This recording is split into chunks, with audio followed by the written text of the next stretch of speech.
Today's landmark ruling by the Supreme Court of Jamaica is a resounding victory for the Constitution, for the rule of law, and for the people of Jamaica.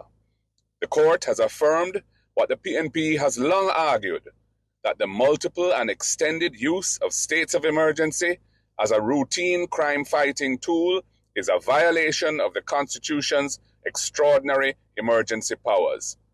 The government's unprecedented declaration of 24 states of emergency over the period 2018 through 2023 represented a sustained abuse of an extraordinary executive power under the Constitution and a dangerous erosion of the rights and freedoms of the Jamaican people.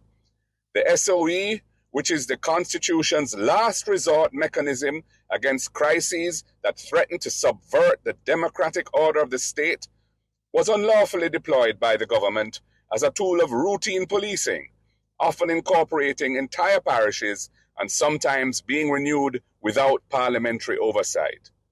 It is significant that recent statistics reveal a marked decline in murder rates, which has been accomplished by targeted law enforcement measures without recurring states of emergency. Jamaica's long-term security hinges on appropriate policing strategies, robust democratic institutions, and community-led solutions, all achievable without unconstitutional violations of fundamental rights and freedoms.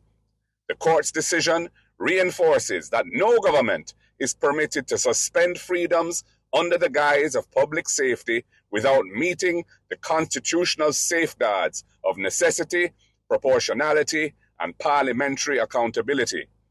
This win belongs to every Jamaican who values justice and constitutional order. The People's National Party brought this case to defend the constitutional rights and freedoms of the Jamaican people. And because we believe there are ways of successfully overcoming Jamaica's problems of violent crime without violating our Constitution, we will remain steadfast in advocating for holistic, rights-respecting strategies to secure our communities and strengthen Jamaica's democracy and our system of government.